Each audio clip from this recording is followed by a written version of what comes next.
جس زبان کا پرچار کرنے میں یہاں ہر سال آپ کے سامنے حاضر ہوتا ہوں، اس کی وقت کیا ہے؟ مجتبیٰ صاحب نے ایک مضمون لکھا ہے جو ہمسایہ ملک کے بارے میں ہے۔ اس دن سے ڈرے، ممکن ہے ہمارے یہاں بھی یہی حشر ہو۔ اردو کا آخری قاری۔ پھر یہ ہوا کہ 20ویں صدی گزر گئی تو لوگوں نے 20ویں صدی سے صاف بچ کر نکل جانے اور 21ویں صدی میں داخل ہونے کی خوشی بہت دھوم دھام سے منائی۔ اردو کے شاعروں اور ادیبوں نے بھی 21ویں صدی کے خیر مقدم کے لیے بے پناہ نظمیں کہیں اور ایک دوسرے کو لہک لہک کر سنائیں، مگر ایک منچلے شاعر نے اردو ادیبوں اور شاعروں کے سامنے یہ تجویز رکھی کہ 21ویں صدی کی آمد کی خوشی ہمیں اپنے قارئین کے سامنے منانی چاہیے۔ یہ بات معقول تھی مگر نہایت نامعقول وقت پر کہی گئی۔ اردو کے شاعر اور ادیب پہلے تو بغلیں جھانکنے لگے، کیونکہ اردو محاورے کے مطابق جھانکنے کے لیے بغل سے زیادہ موزوں کوئی جگہ نہیں ہوتی۔ بغلوں میں قاری نہ ملا تو بولے یہ کون سی بڑی بات ہے، ہم جب اردو میں ادب عالیہ کی تخلیق کر رہے ہیں تو ہمارا کوئی قاری بھی ہوگا، کہیں نہ کہیں کوئی ہمارا کلام بھی پڑھتا ہوگا، ہم اپنے قاری کو جلدی تلاش کر لیں گے۔ پھر ہر ادیب اور شاعر نے اپنے اپنے علاقے میں قاری کی تلاش شروع کر دی۔ ایک راگیر سے پوچھا کیوں بھائی کیا آپ اردو کے قاری ہیں؟ راگیر بولا یہ قاری کیا چیز ہوتی ہے جی۔ ایک تاجر سے پوچھا لالا جی کیا آپ اردو پڑھتے ہیں؟ لالا جی نے کہا دیکھو جی ہم بزنس مین ہیں، کبھی گھاٹے کا سودا نہیں کرتے، ہم تو صرف منافع کی زبان جانتے ہیں، اردو پڑھنے سے اگر ہمیں 4 پیسے کا منافع بھی ہوتا تو ہم اسے ضرور پڑھتے۔ ایک اور شخص سے پوچھا کیوں جناب آپ اردو جانتے ہیں؟ وہ بولا میں تو نہیں جانتا، البتہ میرے گھر میں ایک طوطا ہے جو بہت اچھی اردو جانتا ہے، آپ میرے گھر آئیں تو کہے گا مہربانی، آداب عرض ہے، تشریف لائیے۔ ان سے پوچھا گیا کیا آپ کا طوطا سخن فہم ہے؟ کیا آپ نے اسے سکھایا ہے؟ وہ شخص بولا میں کیا جانوں، اصل میں میرے دادا کے پاس ایک طوطا تھا، اسے اردو آتی تھی، اس کے بعد ہمارے گھر میں جتنے طوطے آئے وہ اردو سیکھتے گئے، طوطوں کے پاس یہ اردو نسل بعد نسل آئی ہے۔ ان سے پوچھا گیا کہ آپ نے اردو کیوں نہیں سیکھی؟ وہ شخص کہنے لگا میں پرندوں کی بولیاں سیکھنے کو ضروری نہیں سمجھتا۔ ایک اور شخص سے پوچھا کیا آپ اردو جانتے ہیں؟ وہ بولا میں اردو سیکھنا تو چاہتا تھا مگر مجھے معلوم ہوا کہ اردو بڑی میٹھی زبان ہے اور مجھے شوگر کی بیماری ہے، ڈاکٹروں نے میٹھی چیزوں سے پرہیز بتایا ہے، اس لیے اردو سے دور ہی رہتا ہوں۔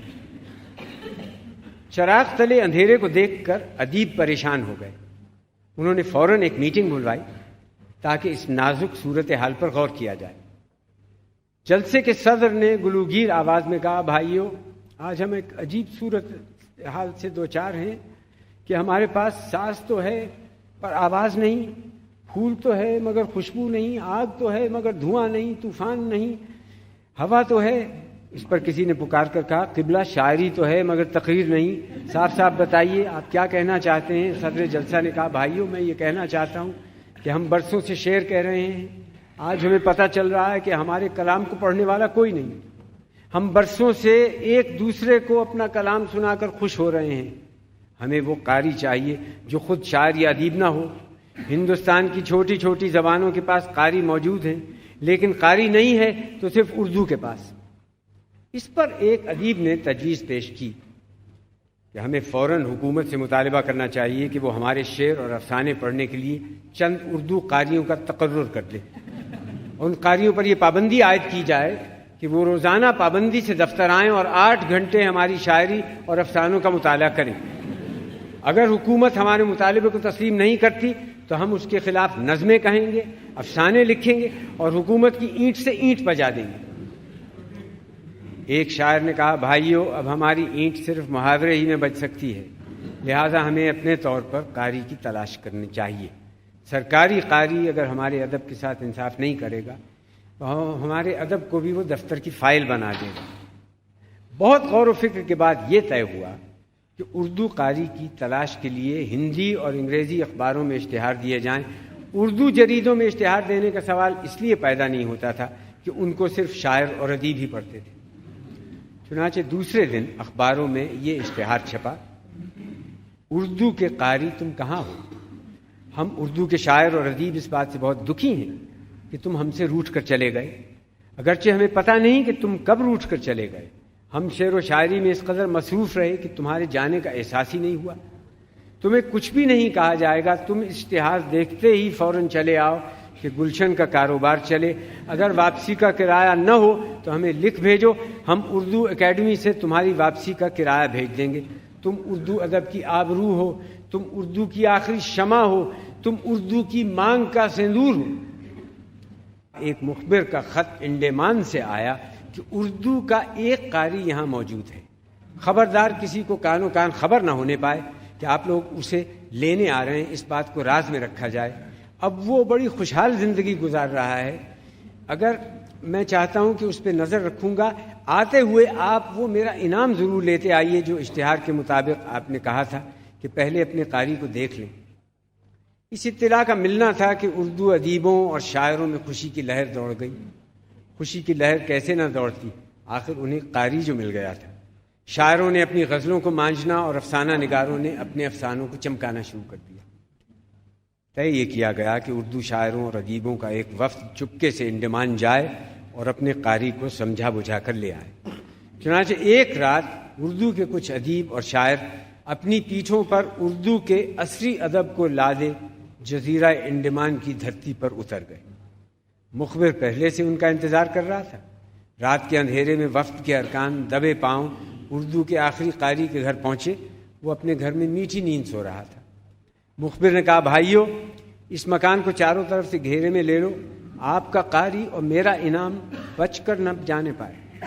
شاعروں اور ادیبوں نے قاری کے گھر کے دروازے کے آگے عصری ادب کو اس طرح رکھ دیا کہ قاری اب اپنے گھر سے باہر نکلنے نہ پائے۔ صبح ہوئی تو قاری نے دیکھا کہ وہ اردو ادب اور اردو ادیبوں کے نرغے میں آ چکا ہے۔ اس نے اندر سے پکار کر کہا، تم لوگ کون ہو اور یہاں کیوں آئے ہو؟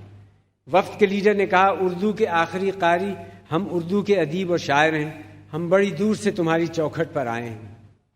قاری نے پکار کر کہا، اردو کے شاعر اور ادیبوں، مجھے معلوم تھا ایک دن تم میرے پاس آؤ گے، مگر پہلے میرے دروازے کے سامنے سے اردو ادب کو تو ہٹاؤ تاکہ میں باہر آ سکوں۔ اردو ادب کو ہٹایا گیا تو قاری دروازہ کھول کر باہر آ گیا۔ وفد کے لیڈر نے اسے سینے سے لگا کر کہا، پیارے قاری، تم ہم سے روٹھ کر کیوں چلے آئے؟ تمہیں کیا پتا کہ ہم تمہارے لیے کتنے بے چین ہیں؟ قاری بولا، بھائیو، میں برسوں تمہارے جنون کی حکایت پڑھتا رہا، مگر بعد میں اس حکایت سے شکایت ہونے لگی، میری سمجھ میں نہیں آ رہی تھی۔ میں نے ایک دو شاعروں سے شکایت بھی کی کہ تمہاری حکایت اب اتنی خون چکا ہو چکی ہے، میری سمجھ میں نہیں آ رہا ہے۔ مجھے بتایا گیا کہ اب ادب میں ذات کے کرب کا اظہار کرنا ضروری ہو گیا ہے۔ میں نے شعر پڑھنا چاہا تو مجھے عجیب و غریب علامتیں دی گئیں، میں نے افسانہ پڑھنا چاہا تو نفسیات میرے آگے بڑھا دی گئی، نظم پڑھنی چاہی تو تنہائی کا زہر میری ذات میں گھولا جانے لگا۔ جب افسانے میں سے کہانی اور غزل میں سے شاعری غائب ہونے لگی تو میں نے دبی زبان میں آپ حضرات سے پھر شکایت کی۔ آپ نے فرمایا، ہم اپنے لیے شعر کہتے ہیں، قاری کے لیے نہیں کہتے۔ 15 سال پہلے ایک دن میں چپ چاپ اردو شعر اور ادب کو چھوڑ کر یہاں چلا آیا۔ وفد کے لیڈر نے آہ بھر کر کہا، جبھی تو ہم تمہیں لینے آئے ہیں، تم ہمارے ساتھ چلو اور اردو ادب پڑھو جو ہم نے پچھلے 15-20 برس میں لکھا ہے۔ ایک افسانہ نگار نے کہا، پہلے میرے افسانے پڑھو، صرف 6 مجموعے ہیں۔ ایک شاعر نے کہا، نہیں پہلے میرا کلام پڑھو، صرف 10 مجموعے ہیں۔ اس پر ایک دوسرے شاعر نے کہا، پہلے میری نظمیں پڑھو کیونکہ یہ اب تک چھپی نہیں۔ پہلے شاعر نے کہا، نہیں تمہیں پہلے میرا کلام پڑھنا ہوگا۔ دونوں شاعروں میں اس حد تک ہاتھا پائی ہو گئی کہ اس افراتفری سے فائدہ اٹھا کر اردو کا آخری قاری بھاگ کھڑا ہوا اور دیکھتے ہی دیکھتے نظروں سے اوجھل ہو گیا۔ پھر پتہ نہ چلا کہ اردو کا یہ آخری قاری کہاں چلا گیا۔ لوگ کہتے ہیں کہ یہ مر گیا، ضرور مر گیا ہوگا، جب زبانیں مر جاتی ہیں تو قاری کیوں نہیں مر سکتا؟ کچھ لوگ کہتے ہیں کہ یہ مرا نہیں، زندہ ہے، ایک دن پھر ہمارے درمیان آئے گا۔ اردو کے شاعر اور ادیب اب بھی اس کی واپسی کی آس لگائے بیٹھے ہیں اور شعر کہے چلے جا رہے ہیں۔